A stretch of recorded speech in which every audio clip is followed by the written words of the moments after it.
So we're going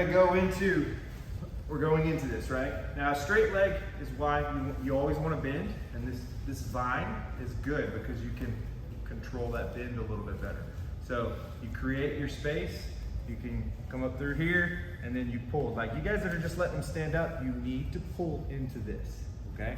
So as you're pulling, you're controlling. You want this. So here is where we start to push, right? Now when he goes forward, right, as you're coming up and under, this happens a lot. They go just completely forward and they try to keep their hips down because they don't want to get on their back. Completely okay. You just find it right here. And you literally just submit it. Now look where I'm at. I'm still in the same position as when we swept all the way to the back. They will try to go forward, oftentimes because they're losing their balance, because they're trying to stay above you, right? They're trying to hover, they're trying to stay on top. They don't want to be on their backs. It's not good. They want to be too far forward, they're trying to get their legs back.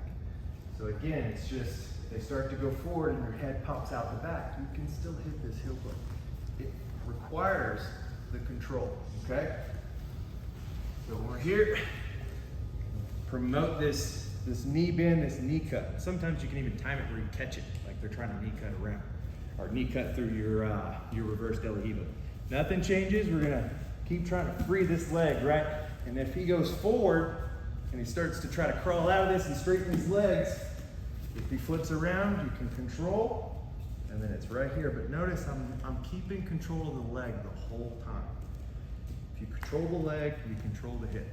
And the hip is what we want to control. It's always about the hip. Head and shoulders are secondary.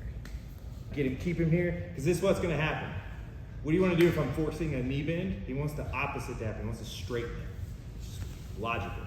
So I start to push with my foot, my bottom foot.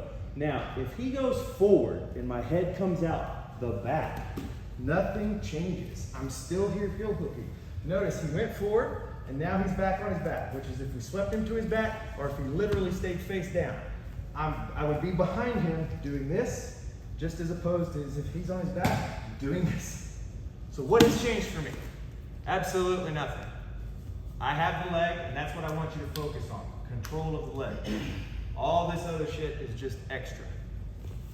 He may feel like he's in a different position. He may look like he's doing something different. It's just he's going forward to try to pull his leg out, as opposed to you getting the sweep and him just falling back nice and gently and us landing up with a slight knee bend and mid here. Go up to your knees. All right, so if my head came out the back, I would literally be just like this, and you would see me finishing. It looks like a completely different position, but only because he's on his back and I'm like this, right? Same thing. You control the leg. So I don't want you guys to get confused. If he goes forward to try to pull his legs out, it's usually because it's a balance issue. They're trying to stay up, they're trying to straighten their leg, and because of your movement, they go forward. When that happens, you just, head comes out the back and catch the heel. Same thing that you were doing as if they came back from opposite side of their post and they had the leg out like this. Slight bend, heel to the sky. Cool? Questions on that? 1, 2.